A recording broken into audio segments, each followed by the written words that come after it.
आज हम पढ़ेंगे द भारतीय नागरिक सुरक्षा संहिता 2023। भारतीय नागरिक सुरक्षा संहिता 2023 इस संहिता ने क्रिमिनल प्रोसीजर कोड 1973 को रिप्लेस किया।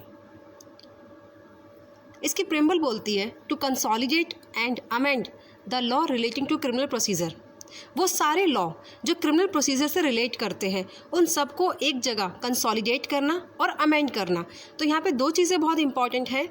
एग्ज़ाम्स में कभी कभी प्रीलिम्स में क्वेश्चंस आ जाते हैं डायरेक्टली फ्रॉम प्रीलिम्स कि कंसोलिडेट एंड अमेंड, ठीक है ना। तो इसको आप हाईलाइट कर लीजिए।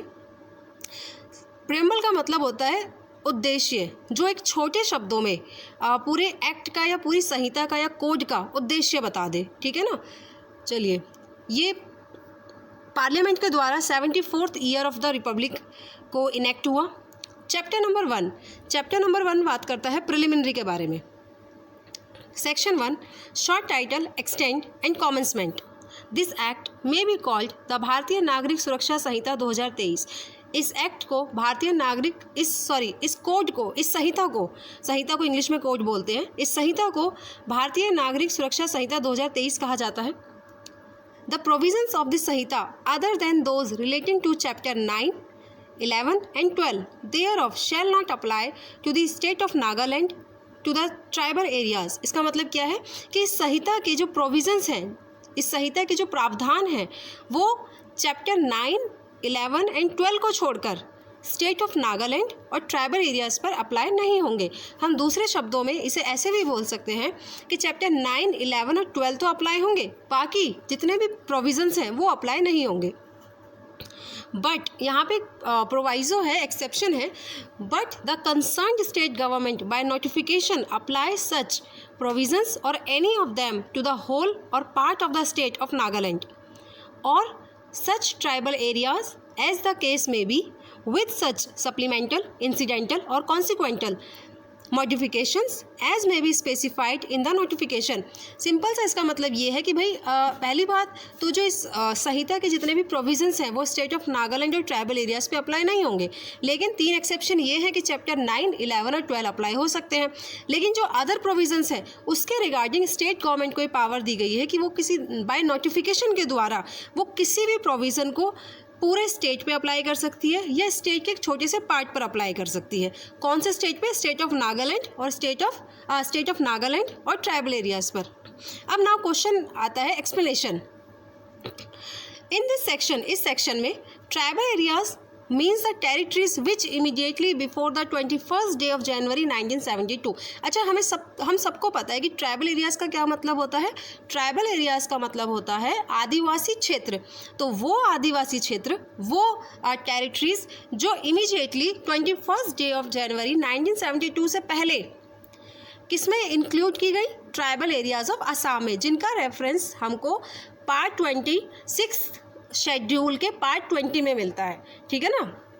तो आदिवासी क्षेत्र कौन से हुए? ट्राइबल एरियाज़ वो एरियाज़ हैं, वो क्षेत्र हैं, वो टेरिटरीज़ हैं जिनको 21 जनवरी 1972 से पहले ट्राइबल एरियाज़ ऑफ असम में इंक्लूड किया गया और जिनका रेफरेंस हमें कॉन्स्टिट्यूशन में संविधान के 6th शेड्यूल के पैरा 20 में मिलता है।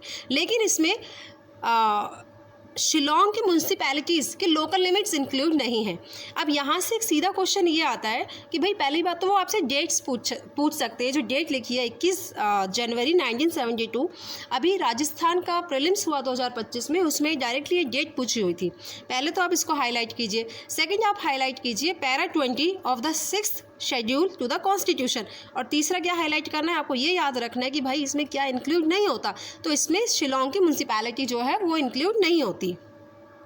अब आते हैं सेक्शन 2 पर। सेक्शन 2 बात करता है डेफिनेशन के बारे में, ठीक है। डेफिनेशन का जो पार्ट होता है वो हमारे लिए बहुत इंपॉर्टेंट होता है क्योंकि उसमें आपके टर्म्स होते हैं जो आप आगे जाके इस कोड में या इस संहिता में पढ़ोगे। अब आता है section 2 clause A, audio video electronic. इसका क्या मतलब है? Audio video electronic means shall include use of any communication device for the purpose of video conferencing, recording of process of identification, search and seizure or evidence, transmission of electronic communication and for such other purposes and by such other means as the state government may by rules provide। देखिए यहाँ पे कोई definition नहीं दे रखी कि भाई what is the meaning of audio video electronic. यहाँ पे सिंपल सा ये बता रखा है कि ऑडियो वीडियो इलेक्ट्रॉनिक में इंक्लूड क्या होता है, ठीक है। तो जहाँ भी वर्ड हो इंक्लूड, तो पहली बात तो this definition is not exhaustive, ठीक है ना, एग्जॉस्टिव नहीं है डेफिनेशन, इसमें और भी चीज़ें इंक्लूड हो सकती हैं। तो अभी हम पढ़ेंगे कि डेफिनेशन बोल क्या रही है। ये बोल रही है कि कोई भी कम्युनिकेशन डिवाइस, अच्छा पहले तो मैं आपको बताती हूँ ऑडियो वीडियो इलेक्ट्रॉनिक का मतलब क्या है। ऑडियो हम सबको पता है, आवाज़ सुनाई देना, साउंड। वीडियो विजुअल्स दिखते हैं, या तो विजुअल्स मूव करते हैं, कोई भी वीडियो हो गई। इलेक्ट्रॉनिक मतलब कोई भी डिवाइस, ठीक है ना। तो एनी कम्युनिकेशन डिवाइस, कोई भी कम्युनिकेशन डिवाइस, वो मोबाइल भी हो सकती है, टेलीफोन हो सकता है, कंप्यूटर हो सकता है, सारी कम्युनिकेशन डिवाइस हैं, ठीक है। उनका यूज़ करना for the purpose of video conferencing, ठीक है ना, recording of process of identification, ठीक है, रिकॉर्ड करना, वीडियो कॉन्फ्रेंस करना, ठीक है। जब आप एविडेंस करते हो तो जिस टाइम आप एविडेंस को सर्च कर रहे हो या सीजर कर रहे हो उसकी वीडियो बनाना, ठीक है। और इलेक्ट्रॉनिक कम्युनिकेशन को ट्रांसमिट करना, और बाय सच अदर मीन्स, किसी और तरह से भी जो स्टेट गवर्नमेंट जो है अपने रूल्स के द्वारा प्रोवाइड कर सकती है। तो यहाँ पे सिंपल सा मीनिंग इतना है कि ऑडियो वीडियो इलेक्ट्रॉनिक का क्या मतलब है, वो सारी चीज़ें करना, जैसे लाइक वीडियो कॉन्फ्रेंसिंग हो गई, ठीक है ना, किसी चीज़ को रिकॉर्ड कर लिया आपने, तो ये सब किस में आएगा, ऑडियो वीडियो इलेक्ट्रॉनिक में, ठीक है ना। अब यहाँ पर आप हाईलाइट ये करेंगे कि कौन रूल बना सकता है इसके रिलेटेड, तो इसके रिलेटेड रूल बना सकता है स्टेट गवर्नमेंट, ठीक है ना। और बाकी तो आपको याद करना ही है कि सेक्शन 2A क्या बात करता है, 2B क्या बात करता है, क्योंकि मैच तो कॉलम भी कभी कभी आ सकते हैं। तो सेक्शन 2 जो डेफिनेशन का पार्ट होता है वो तो आप स्किप कर ही नहीं सकते हो, आपको बाय हार्ट याद होना ही चाहिए। चलिए अब आता है section 2 clause B, bailable offence क्या होता है। इसे पढ़ने से पहले हम ये समझेंगे कि ऑफेंस क्या है, इससे पढ़ने से पहले हम ये समझेंगे कि ऑफेंस कितने तरह के होते हैं। ऑफेंस होते हैं 2 तरह के, एक होता है बेलेबल ऑफेंस और एक होता है नॉन बेलेबल ऑफेंस। तो अभी हम पढ़ेंगे bailable offence. Means an offence which is shown as bailable in the first schedule, ठीक है। वो सारे ऑफेंस जो किस में शो कर रखे हैं, इस संहिता के फर्स्ट स्केड्यूल में शो कर रखे कि भाई फर्स्ट शेड्यूल क्या है। उसमें ना फर्स्ट शेड्यूल आप अपने बेयर एक्ट के लास्ट में जाके देखिएगा, उसमें एक कॉलम्स दे रखे हैं और एक कॉलम में आपको ऑफेंस दे रखा है, फिर पनिशमेंट दे रखा है, किससे ट्राइबल होगा किससे नहीं होगा, फिर ये बेलेबल है या नॉन बेलेबल है। तो उस फर्स्ट शेड्यूल में जो भी ऑफेंस लिखे हुए हैं कि भाई ये बेलेबल होगा, तो वो ऑफेंस सारे बेलेबल हैं, ठीक है ना। या फिर which is made bailable by any other law for the time being in force, या फिर किसी और लॉ के द्वारा उन्हें बेलेबल कर रखा है, ठीक है ना, तो वो बेलेबल ऑफेंस है। सिंपल सा है, यहाँ पे कोई डेफिनेशन नहीं दे रखी, बस इतना दे रखा है भाई फर्स्ट शेड्यूल में लिखा हुआ है बेलेबल है तो वो बेलेबल है, या फिर किसी और लॉ के द्वारा उसको बेलेबल बनाया गया तो वो बेलेबल है। नॉन बेलेबल कौन सा है, वो ऑफेंस जो बेलेबल नहीं है वो नॉन बेलेबल ऑफेंस है, ठीक है ना। अब आता है इसमें बेल बॉन्ड। बेल बॉन्ड क्या होता है, bail bond means N undertaking for release with surety. इसका क्या मतलब है कि देखो जब व्यक्ति को बेल मिलती है, ठीक है ना, तो उसे या तो बेल बॉन्ड पे छोड़ा जाता है या बॉन्ड पे छोड़ा जाता है। बेल बॉन्ड और बॉन्ड दोनों एक ही चीज़ है, लेकिन इसमें एक छोटा सा माइनर सा डिफरेंस ये है कि बेल बॉन्ड में हमें श्योरिटी देना पड़ता है और बॉन्ड में हमें श्योरिटी नहीं देना पड़ता। ये एक पर्सनल प्रॉमिस होता है जो अक्यूज्ड के द्वारा किया जाता है कि भाई वो कंडीशंस को फॉलो करेगा, जो भी रिलीज़ के वक्त, जो भी बेल देने के टाइम उस पर लगाई जाएगी, ठीक है ना। अब बेल बॉन्ड और बॉन्ड का सिंपल मतलब ये होता है कि एक अंडरटेकिंग देना, ठीक है। Bail bond means N undertaking for release with surety, मतलब एक अक्यूज जो है वो प्रॉमिस कर रहा है कोर्ट में कि अगर आप मुझे बेल दे देते हो तो मैं बेल की सारी कंडीशंस को फुलफिल करूँगा, और उस प्रॉमिस के लिए वो श्योरिटी दे रहा है, ठीक है। जैसे मान लो ए है, एक रमेश नाम का व्यक्ति है जो बेल पर जिसे रिलीज़ किया जाता है। अब उसका फ्रेंड जो है सुरेश, ठीक है ना, वो क्या करेगा, वो बेल बॉन्ड पे साइन करेगा कि भाई जो रमेश है वो कोर्ट को अटेंड करेगा, और अगर रमेश अपेयर नहीं होता तो सुरेश को पेनल्टी पे करनी पड़ेगी। ये तो हो गया आपका बेल बॉन्ड, जिसमें कि अंडरटेकिंग दी जाती है रिलीज़ के लिए श्योरिटी के साथ, ठीक है। श्योरिटी क्या होता है, जो गारंटी लेता है कोर्ट के सामने कि भाई ये जो अक्यूज्ड है ये कहीं भागेगा नहीं और ये सारी कंडीशंस को कंप्लाई करेगा। अब दूसरा क्या है, बॉन्ड। बॉन्ड में क्या होता है ना कि जो अक्यूज्ड है, जो सस्पेक्टेड पर्सन है, जिसको बेल मिल रही है, वो अपने बिहाफ पर प्रॉमिस कर रहा है कि मैं सारी कंडीशंस को फुलफिल करूँगा, और इसमें किसी भी श्योरिटी की ज़रूरत नहीं होती। बस इतना सा डिफरेंस है। Bail bond release with surety, bond, release without surety, आप इसको हाईलाइट कर लीजिए, release with surety, release without surety. अब सेक्शन 2 क्लॉज एफ क्या बात करता है? बात करता है चार्ज की। Charge includes any head of charge when the charge contains more heads than one. Simple language में समझेंगे चार्ज क्या होता है। चार्ज का मतलब होता है कि किसी व्यक्ति पर अदालत में लगाया गया इल्ज़ाम या आरोप। जैसे कि रमेश को कोर्ट के सामने लाया गया और कोर्ट ने पूछा कि भाई आप गिल्टी प्ली करते हैं, आप पर चोरी का इल्ज़ाम लगाया हुआ है, क्या आप गिल्टी प्ली करते हैं? तो जो इल्ज़ाम लगाया गया वो क्या था? वो चार्ज था। ठीक है, किसी भी व्यक्ति पर आरोप लगाना क्या होता है? चार्ज होता है। और जब एक से ज़्यादा आरोप लगाए जाएं तो उसे बोलते हैं एनी हेड ऑफ चार्ज। ठीक है ना। चलिए, इसमें ज़्यादा कुछ नहीं है, बस इतना ही है कि जब भी किसी व्यक्ति को कोर्ट में लाया जाता है और उस पर एक इल्ज़ाम लगाया जाता है तो उसी को सिंपल भाषा में हम चार्ज बोलते हैं। और जब एक से ज़्यादा चार्जेस होते हैं, तो एक से ज़्यादा चार्ज लगाए जाते हैं तो उनको हम हेड ऑफ चार्ज बोलते हैं। अब आता है सेक्शन 2 क्लॉज जी, कॉग्निजेबल ऑफेंस। कॉग्निजेबल ऑफेंस क्या होता है? Cognizable offence means an offence for which and cognizable case means a case in which a police officer may, in accordance with the first schedule or under any other law for the time being in force, arrest without warrant.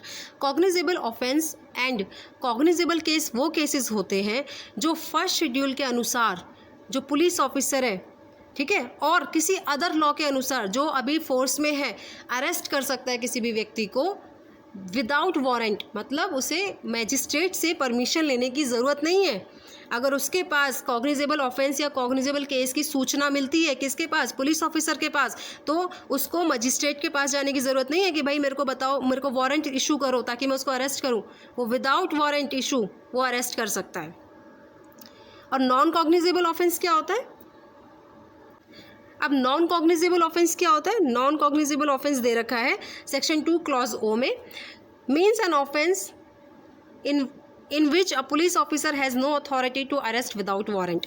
मतलब देखो, cognizable offence और non cognizable offence. Cognizable offence वो offence जिनमें police officer can arrest without the authority of magistrate, but in non cognizable offence a police officer has no authority to arrest without warrant. अब cognizable offence जो होते हैं ना वो serious type के offence होते हैं, लाइक मर्डर हो गया, किडनैपिंग हो गई। नॉन कॉग्निजेबल ऑफेंस वो होते हैं जो थोड़े सीरियस टाइप के नहीं होते, माइनर केसेस होते हैं। ठीक है ना। चलिए, अब इसमें पढ़ेंगे हम कॉग्निजेबल के बाद आता है कंप्लेंट। कंप्लेंट क्या होती है? सेक्शन 2 क्लॉज एच बात करता है कंप्लेंट के बारे में। Complaint means any allegation, allegation मतलब वही इल्ज़ाम, आरोप, कोई भी एलिगेशन जो या तो मौखिक रूप में दिया हो, मेड ओरली, या और in return to a magistrate, या लिखित रूप में दिया गया हो मैजिस्ट्रेट को। पर क्यों देंगे? With a view to his taking action under this संहिता। ठीक है ना।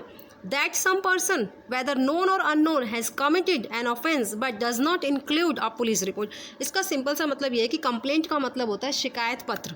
ठीक है। अब वो शिकायत पत्र जो आप या तो जाकर भी बोल सकते हैं या आप रिटर्न में भी दे सकते हैं, और शिकायत पत्र हमेशा मैजिस्ट्रेट को जाता है। ठीक है ना, पुलिस ऑफिसर्स को नहीं जाता। पुलिस ऑफिसर को फर्स्ट इन्फॉर्मेशन रिपोर्ट जाती है, FIR।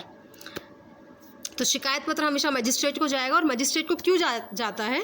मजिस्ट्रेट को इसलिए जाता है उस पर संज्ञान लेने के लिए, उस पर कॉग्निजेंस लेने के लिए, उस पर एक एक्शन लेने के लिए। अब चाहे जिस व्यक्ति के अगेंस्ट एक्शन लेना है, या तो आप उसको जानते हो या नहीं जानते हो, कोई फ़र्क नहीं पड़ता। अगर आपने जाके मैजिस्ट्रेट को इतना बोल दिया कि सर फलाने ने ऐसा क्राइम किया है या उस जगह पर ऐसा क्राइम हुआ है, दैट इज़ सफिशेंट। ठीक है ना, वो इनफ है। और यहाँ पे आप हाईलाइट करेंगे कि भाई कंप्लेंट जो होती है आप दोनों फॉर्म में दे सकते हैं, ओरली भी और राइटिंग भी। ठीक है, किसको जाएगी? मैजिस्ट्रेट को जाएगी। क्यों जाएगी? With a view to take his action जाएगी। ठीक है। अब ज़रूरी है कि वो व्यक्ति जिसके अगेंस्ट आप दे रहे हैं उसको आप जानते ही हो? तो ज़रूरी नहीं है, वो नोन भी हो सकता है, अननोन भी हो सकता है। ठीक है ना। अब यहाँ पे आप हाईलाइट कीजिएगा, but does not include a police report. इसमें पुलिस रिपोर्ट जो है वो इंक्लूड नहीं होती। ठीक है ना। पुलिस ऑफिसर अगर कोई रिपोर्ट फाइल कर रहा है तो उसे कंप्लेंट नहीं माना जाएगा, वो पुलिस रिपोर्ट ही रहेगी। लेकिन एक्सप्लेनेशन क्या बोलती है? एक्सप्लेनेशन बात करती है R report made by a police officer. अच्छा, पुलिस ऑफिसर रिपोर्ट कब बनाता है? पुलिस ऑफिसर रिपोर्ट तब बनाता है जैसे मान लो कोई व्यक्ति है, पुलिस ऑफिसर के पास गया कि सर ऐसे ऐसे क्राइम हो गया। पुलिस ऑफिसर क्या करेगा? उसको इन्वेस्टिगेट करेगा। इन्वेस्टिगेट करने के बाद या तो वो चार्जशीट फाइल करेगा या पुलिस रिपोर्ट फाइल करेगा, ठीक है ना। अगर इन्वेस्टिगेशन करने के बाद आफ्टर इन्वेस्टिगेशन अगर पुलिस ऑफिसर को ये लगता है कि भाई ये जो ऑफेंस है, ये जो इंफॉर्मेशन मिली थी, ये नॉन कॉग्निजेबल ऑफेंस हुआ है, नॉन कॉग्निजेबल ऑफेंस हुआ है, तब shall be deemed to be a complaint. देखो सिंपल है कि पुलिस ऑफिसर ने कोई रिपोर्ट फाइल करी और आफ्टर इन्वेस्टिगेशन के बाद वो रिपोर्ट फाइल करता है और उस रिपोर्ट में ये निकल के आता है कि जो ऑफेंस है ये नॉन कॉग्निजेबल ऑफेंस है, तो जो रिपोर्ट फाइल करी है वो क्या मानी जाएगी, वो कंप्लेंट मानी जाएगी, ठीक है ना। बस इतना है। अच्छा, अब इसमें ये क्वेश्चन आता है कि भाई क्यों कंप्लेंट मानी जाएगी, वो इसलिए कंप्लेंट मानी जाएगी क्योंकि नॉन कॉग्निजेबल ऑफेंस में अभी हमने पढ़ा कि पुलिस ऑफिसर जो है वो without authority of magistrate action नहीं ले सकता। वो उसको पुलिस ऑफिसर को नॉन कॉग्निजेबल ऑफेंस में प्रोसीड करने के लिए मैजिस्ट्रेट की अथॉरिटी लेनी ही पड़ेगी। तो अब मान लो कोई ऑफेंस, कोई इन्फॉर्मेशन पुलिस ऑफिसर के पास आई, ठीक है, पुलिस ऑफिसर ने उसमें इन्वेस्टिगेट करा, उसके बाद पुलिस ऑफिसर को समझ आया कि यार ये तो नॉन कॉग्निजेबल ऑफेंस से रिलेट करता है, तो नॉन कॉग्निजेबल ऑफेंस में प्रोसीड करने के लिए उसे क्या करना पड़ेगा, उसे मैजिस्ट्रेट के पास वो रिपोर्ट फाइल करनी पड़ेगी, ठीक है ना। तो इसलिए यहाँ पे पुलिस रिपोर्ट को कंप्लेंट में इंक्लूड किया गया है, लेकिन सिर्फ एक कंडीशन पर, जब पुलिस रिपोर्ट डिस्क्लोज करेगी नॉन कॉग्निजेबल ऑफेंस। अब यहाँ पे क्या है, and the police officer means of an electronic device including a telephone और मोबाइल। चलिए अब आती है इलेक्ट्रॉनिक कम्युनिकेशन। इलेक्ट्रॉनिक कम्युनिकेशन क्या होती है, पहली बात तो हम समझेंगे कम्युनिकेशन क्या होती है, बातचीत। अब इलेक्ट्रॉनिक क्या होती है, जब उसी बातचीत को हम मोबाइल के ज़रिए करते हैं, लैपटॉप के ज़रिए करते हैं, वीडियो के ज़रिए करते हैं, तो वो क्या बन जाती है, मतलब जब हम बातचीत एक इलेक्ट्रॉनिक डिवाइस के ज़रिए करते हैं ना, तो वो बन जाती है electronic device. Means the communication of any written, किसी भी फॉर्म में हो सकती है, लिखित रूप में हो सकती है, वर्बली हो सकती है, पिक्टोरियल इन्फॉर्मेशन हो सकती है, ठीक है, वीडियो कंटेंट में हो सकती है जो ट्रांसमिट की गई हो, या तो एक पर्सन से दूसरे पर्सन या एक डिवाइस से दूसरी डिवाइस, ठीक है ना। और बाय मीन्स ऑफ किसके द्वारा, जैसे कि मैंने बताया कि इलेक्ट्रॉनिक डिवाइस के द्वारा। अब उसमें इंक्लूड टेलीफोन, मोबाइल, मतलब वो कम्युनिकेशन जो हम इलेक्ट्रॉनिक डिवाइस से कर रहे हैं, ठीक है ना, वो क्या है, वो इलेक्ट्रॉनिक कम्युनिकेशन है, जैसे कि मोबाइल फ़ोन, टेलीफोन। और wireless telecommunication device, computer, audio video player, camera, any other electronic device. अब फिर यहाँ पे लगाइए, देखिए यहाँ पे क्या है, पहले हमने क्या पढ़ा था, पहले हमने पढ़ा था ऑडियो वीडियो इलेक्ट्रॉनिक में कौन रूल्स बनाएगा, उसमें इंक्लूड करने के लिए स्टेट गवर्नमेंट। लेकिन इलेक्ट्रॉनिक कम्युनिकेशन में क्या दे रखा है, इलेक्ट्रॉनिक कम्युनिकेशन में दे रखा है सेंट्रल गवर्नमेंट रूल बनाएगी, ठीक है, हाईलाइट कर लो, छोटे छोटे क्वेश्चन यहीं से पूछ लेते हैं प्रीलिम्स में। Section 2 clause J, high court. High court क्या होता है, आप सभी गए होंगे हाई कोर्ट कभी ना कभी, लेकिन हाई कोर्ट अब है क्या, अब इसको समझेंगे हम भारतीय नागरिक सुरक्षा संहिता के हिसाब से। तो section 2 clause J, high court बोलता है, high court means in relation to any state the high court for that state. अब मान लो राजस्थान है, तो राजस्थान, अगर हम राजस्थान के बारे में बात करें तो राजस्थान का हाई, उस स्टेट में जो हाई कोर्ट है वही उसका हाई कोर्ट है।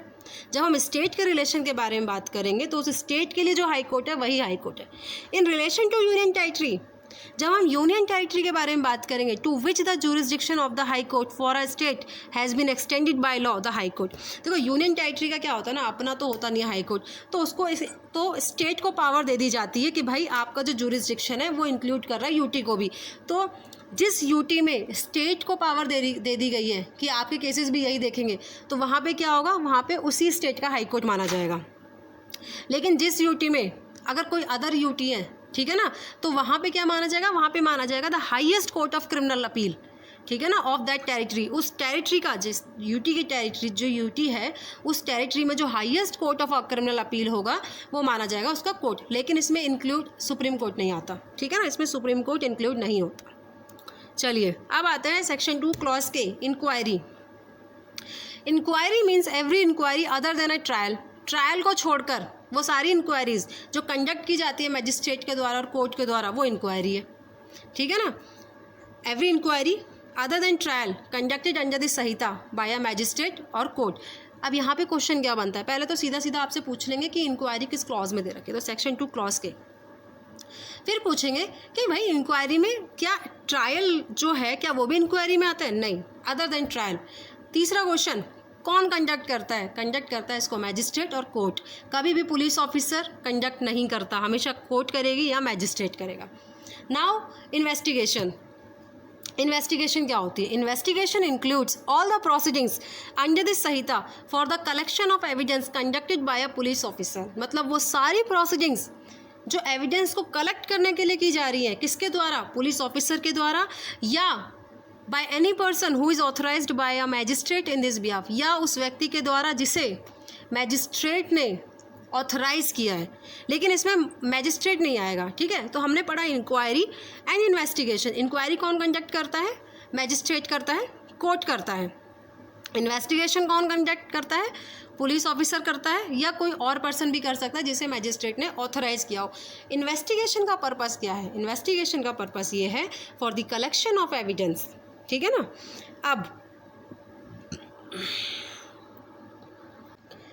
अब इसमें दे रखा है एक्सप्लेनेशन। एक्सप्लेनेशन बोलता है where any of the provisions of the special act. देखो दो तरह के एक्ट होते हैं, एक तो होता है लोकल एक्ट, एक होता है स्पेशल एक्ट। लोकल एक्ट क्या होता है? जो लोकल एक लोकल जगह के लिए वो होता है, जैसे कि मान लो जैसे राजस्थान लैंड एक्ट है, या क्या कहते हैं, जो एक पर्टिकुलर प्लेस के लिए होता है वो होता है लोकल एक्ट। स्पेशल एक्ट जो पर्टिकुलर सब्जेक्ट के ऊपर बनाया जाता है, जैसे एनडीपीएस हो गया, डोमेस्टिक वायलेंस हो गए, पॉक्सो हो गया, ये सब है स्पेशल एक्ट। तो इसमें ये कह रहा है where any of the provisions of the special act. Special act के जो प्रोविजंस हैं अगर वो इनकंसिस्टेंट हैं, असंगत हैं इस संहिता के साथ, ठीक है ना, तो क्या प्रिवेल करेगा?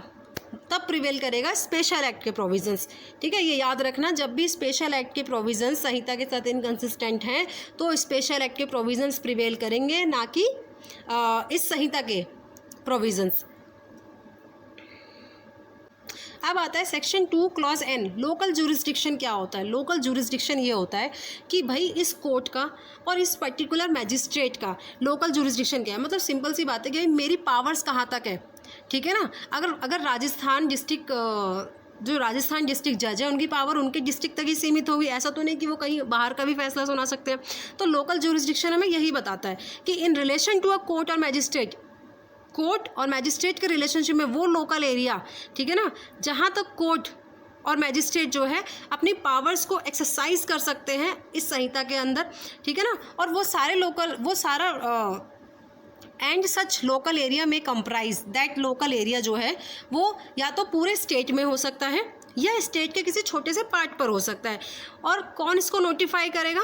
स्टेट गवर्नमेंट नोटिफाई करेगी। तो लोकल जुरिस्डिक्शन लोकल जुरिस्डिक्शन क्या होता है? लोकल जुरिस्डिक्शन होता है जिसमें कोर्ट और मैजिस्ट्रेट अपनी शक्तियाँ, अपनी ड्यूटीज़ या अपनी पावर्स को एक्सरसाइज करते हैं। और इसको नोटिफाई कौन करता है? इसको नोटिफाई करता है state government. Non cognizable offence हमने ऊपर पढ़ा दिया था। Notification means a notification published in the official gazette, ठीक है ना। एक मतलब जब भी सरकार कोई भी नोटिफिकेशन निकालती है तो उसको अपने ऑफिशियल गैजेट में छपवा देती है जिससे कि सबको पता लग जाए, तो ये नोटिफिकेशन है। इसका बस इतना याद रख लेना कि कौन से क्लॉज में आता है, ये ज़्यादा इंपॉर्टेंट नहीं है। अब हम पढ़ेंगे section 2 clause Q offence. Offence क्या होता है? ऑफेंस मीन्स एनी एक्ट और omission made punishable by any law for the time being in force. पहला तो इसमें यह है कि कोई भी एक्ट और कोई भी ओमिशन जो लॉ के द्वारा पनिश किया गया है, जो लॉ के द्वारा कहा गया है कि भाई अगर तुम ऐसा करोगे या ऐसा नहीं करोगे तो वो पनिशेबल होगा, तो वो ऑफेंस की कैटेगरी में आता है। अब इसके एग्जाम्पल हम पढ़ते हैं। एक्ट का क्या मतलब होता है? देखो एक्ट का मतलब होता है कोई भी काम करना, ठीक है। अगर मान लो कि आपसे बोला गया कि भाई आप चोरी नहीं करोगे और आप चोरी कर रहे हो, तो आप क्या कर रहे हो? आप एक एक्ट कर रहे हो। ओमिशन का मतलब होता है ऐसा कोई ज़रूरी काम जो आपको करना चाहिए था लेकिन आपने नहीं किया। जैसे कि माता पिता को अपने बच्चों को खाना ना देना, क्योंकि उनकी रिस्पॉन्सिबिलिटी है कि भाई वो खाना दे अपने बच्चों को। जैसे डॉक्टर, अगर मान लो कोई मरीज जाता है, डॉक्टर उसका इलाज नहीं करता है, ये ओमिशन है। जो आपकी ड्यूटी थी आपने फुलफिल नहीं करी है, तो ये क्या है? ये ऑफेंस है, ठीक है ना। दूसरा क्या है? एक कोई भी ऐसी complaint, a complaint may be made under section 20 of the cattle trespass act 1871। Section 20 के under, section 20 of the cattle trespass act 1871 के अंडर अगर कोई कंप्लेंट आती है तो उसे भी ऑफेंस माना जाएगा। अब हम समझेंगे कि ये कैटल ट्रेसपास एक्ट क्या है। कैटल ट्रेसपास एक्ट क्या जो है ना, ये रिलेटेड है कि जैसे कि पहले ये 1871 का है। तो पहले क्या होता था ना, गांव और कस्बों में अक्सर ऐसा होता था कि किसी के गाय या किसी का पशु हो गए, वो किसी दूसरे के खेतों में घुस जाते थे और फसल को, बाग को, ज़मीन को क्या करते थे, नुकसान पहुंचाते थे। तो ऐसे मामलों में पुलिस एफआईआर लेती नहीं थी कि भाई ये तो बहुत छोटा मोटा मामला है। तो इसमें इसे डाला गया, सेक्शन 20 में डाला गया कि भाई अगर कोई ऐसी कंप्लेंट आती है मजिस्ट्रेट के पास कि भाई किसी व्यक्ति के पशु ने किसी दूसरे के खेत या खलिहान को नुकसान पहुंचाया है, तो उसे ऑफेंस माना जाएगा। ठीक है ना। अब आता है इसमें officer in charge of a police station. Officer in charge of a police station क्या होता है? When the officer in charge of a police station is absent from the station house, और या तो वो एब्सेंट है और अनेबल फ्रॉम इलनेस और other cause to perform his duty, और असमर्थ है अपनी ड्यूटी को फुलफिल करने के लिए, चाहे बीमारी का कारण हो या किसी और चीज़ का कारण। तो जो पुलिस ऑफिसर प्रेजेंट होगा स्टेशन हाउस में, लेकिन किससे बड़ा होना चाहिए? वो होना चाहिए above the rank of constable. इसको हाईलाइट कीजिए। ठीक है ना। और दूसरी कंडीशन क्या है? या फिर स्टेट गवर्नमेंट जो है वो डायरेक्ट कर दे किसी अदर पुलिस ऑफिसर को। देखो ये डेफिनेशन आपको ये नहीं बता रही कि officer in charge of a police station कौन होगा, ये सिर्फ इतना बता रही है कि officer in charge of a police station अगर एब्सेंट हुआ तो उसके बिहाफ पर कौन जिम्मेदारी लेगा?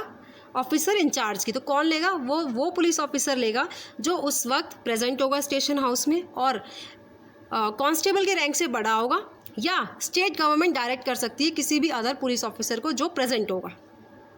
अब आता है section 2 clause as place. Place क्या होता है? प्लेस इंक्लूड्स अ हाउस, कोई भी घर, बिल्डिंग, टेंट, व्हीकल और वेसल। ठीक है ना।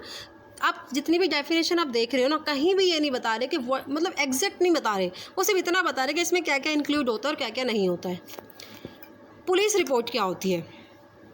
Police report means a report forwarded by the police officer to a magistrate under subsection 3 of section 193।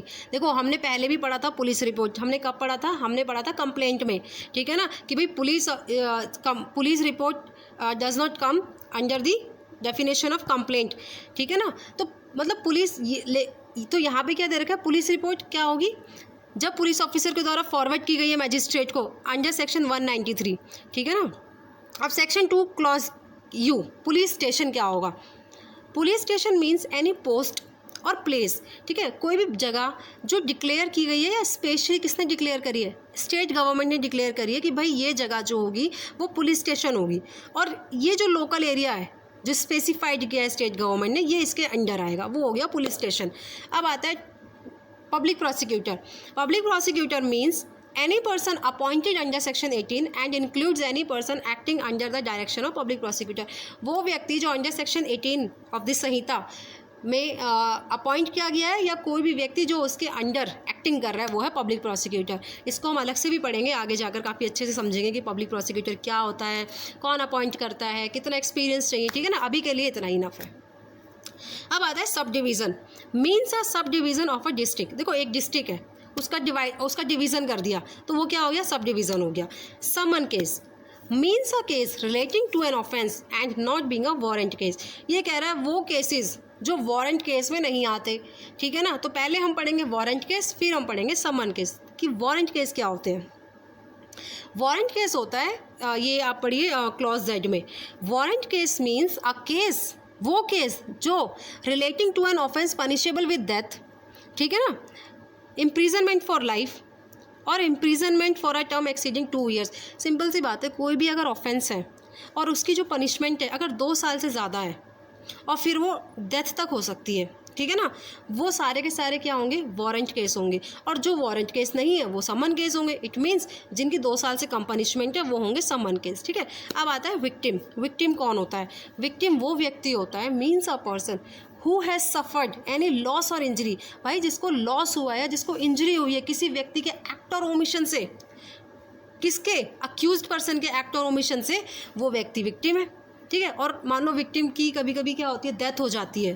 तो उस केस में क्या होगा? उस केस में क्या आएगा? उस केस में उसके गार्जियन होंगे या लीगल हेयर्स होंगे। ठीक है ना। ये हो गया विक्टिम। अब आ जाइए वर्ड्स एंड एक्सप्रेशन पे कि वो वर्ड्स एंड एक्सप्रेशन जो यहाँ डिफाइन नहीं हुए, मतलब संहिता में डिफाइन नहीं है, लेकिन इंफॉर्मेशन टेक्नोलॉजी एक्ट 2000 में डिफाइंड है। एंड द भारतीय न्याय संहिता में डिफाइन है, तो उनका मतलब वही माना जाएगा जो वहाँ पर लिखा हुआ है। ठीक है ना। चलिए अब पढ़ेंगे हम आगे। अब हम शुरू करेंगे सेक्शन 3 से नेक्स्ट क्लास में।